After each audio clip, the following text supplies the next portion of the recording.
Hi friends, எல்லாருக்கும் வணக்கம். இன்றைக்கி நம்ம அன்பரசி கிச்சனில் புடலங்காயை வச்சு ஒரு சூப்பரான டேஸ்டியான ஒரு டிஷ் செய்ய போகிறோம். இது எப்படி செய்யறதுன்னு பார்க்கலாம் வாங்க. ஒரு முழு புடலங்காய் எடுத்திருக்கோம். அதை 1 இன்ச் அளவுக்கு ரவுண்ட் பீஸாக கட் பண்ணியிருக்கோம். பாருங்கள், இதை போல் நம்ம கட் பண்ணிக்கிட்டு உள்ளே இருக்க விதைகள் எல்லாமே எடுத்துடலாம். எடுத்துகிட்டு நம்ம வச்சுக்கலாம். பாருங்கள், எல்லா பீஸுமே நம்ம கட் பண்ணி விதை எடுத்து வச்சுருக்கோம். அடுத்து ஒரு 1/2 கப்பு பாசிப்பருப்பு எடுத்து ஊற வச்சுக்கலாம். இந்த பாசிப்பருப்பை ஊறினதுக்கு அப்புறம் தண்ணியை வடிச்சிட்டு நம்ம மிக்சியில் அரைச்சி எடுத்துக்க போகிறோம். அடுத்து ஒரு கடாய் அடுப்பில் வச்சுருக்கோம். இதில் 3 ஸ்பூன் நல்லெண்ணெய் சேர்த்துருக்கோம்.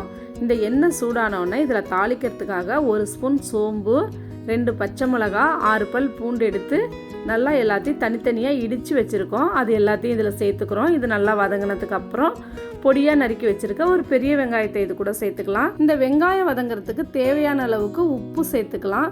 கூடவே கொஞ்சம் மஞ்சத்தூள், 1/2 ஸ்பூன் மல்லித்தூள் சேர்த்துக்கலாம். இதெல்லாம் நல்லா வதங்கினதுக்கு அப்புறம் கூடவே கருவேப்பிலை கொத்தமல்லி சேர்த்துக்கலாம். கருவேப்பிலை கொத்தமல்லி சேர்த்துட்டு நம்ம ஊற வச்சு தண்ணிலாம் வடிச்சிட்டு அரைச்சி வச்சுருக்க பாசிப்பருப்பை இது கூட சேர்த்துக்கலாம். பாசிப்பருப்பை கொஞ்சம் நேரம் வதக்கி விட்டுட்டு ஒரு மூடி தேங்காய் துருவி வச்சுருக்கோம். அந்த தேங்காவையும் இது கூட சேர்த்துக்கலாம். அவ்வளவுதான். இது நல்லா வதங்கி ட்ரையாக வந்துருச்சு. பாருங்கள், இந்த அளவுக்கு இருக்கணும். அவ்வளவுதான், ரெடி ஆகிடுச்சு. இப்போ இதை ஆற வச்சிடலாம். ஆற வச்சுட்டு நல்லா ஒரு சின்ன உருண்டையாக எடுத்துக்கலாம். எடுத்துக்கிட்டு இதுக்குள்ளே நம்ம புடலங்காய்க்குள்ளே உள்ளே வச்சு நல்லா ஸ்டஃப் பண்ணிடலாம். இதை போலவே நம்ம கட் பண்ணி வச்சுருக்க எல்லா புடலங்காய்க்குள்ளேயும் இதை வச்சு நல்லா டைட்டாக அழுத்தி விட்டுடலாம்.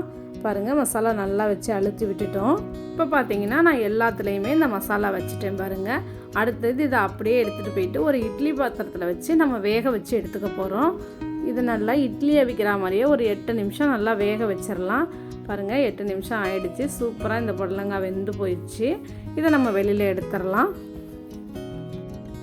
இப்போ புடலங்காயெல்லாம் வேக வச்சுட்டோம். இந்த வேக வச்ச புடலங்காயை கொஞ்சம் மசாலாவில் நம்ம வறுத்து எடுக்க போகிறோம். அதுக்கு ஒரு கடாய் அடுப்பில் வச்சுருக்கோம். அதில் ஒரு 2.5 ஸ்பூன் அளவுக்கு எண்ணெய் சேர்த்துருக்கோம். இந்த எண்ணெய் சூடானவுடனே கடுகு, உளுத்தம்பருப்பு, கருவேப்பிலை சேர்த்துக்கிறோம். இது நல்லா பொரிஞ்சதுக்கப்புறம் பொடியாக நறுக்கின வெங்காயம் 1 ஸ்பூன் அளவுக்கு சேர்த்துக்கிறோம்.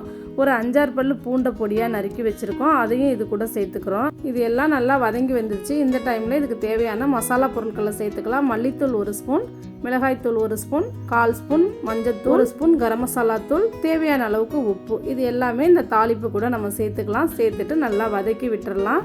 இது எல்லாம் நல்லா எண்ணெயில் வதங்கிடுச்சு. இந்த டைமில் இது கூட 1 ஸ்பூன் தக்காளி சாஸ் சேர்த்துக்கலாம்.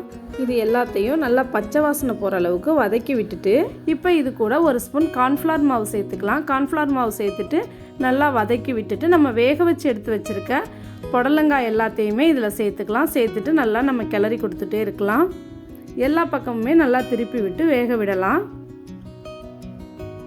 இப்போ எல்லா பக்கமுமே புடலங்காய் நல்லா வதங்கி வந்துருச்சு. இந்த புடலங்காவில் இருந்த தண்ணி எல்லாம் வத்திடுச்சு. புடலங்காவோட தோல் பகுதி எல்லாத்துலேயுமே மசாலா நல்லா ஊறிடுச்சு.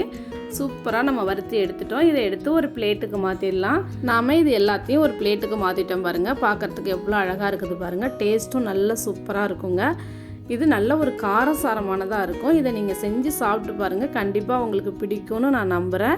உங்களுக்கு இது பிடிச்சிருந்துச்சுன்னா இது எப்படி இருந்துச்சுன்னு சொல்லிவிட்டு இதோட நிறை குறை எல்லாத்தையுமே என் கமெண்ட்ஸில் சொல்லுங்கள். நன்றி, வணக்கம்.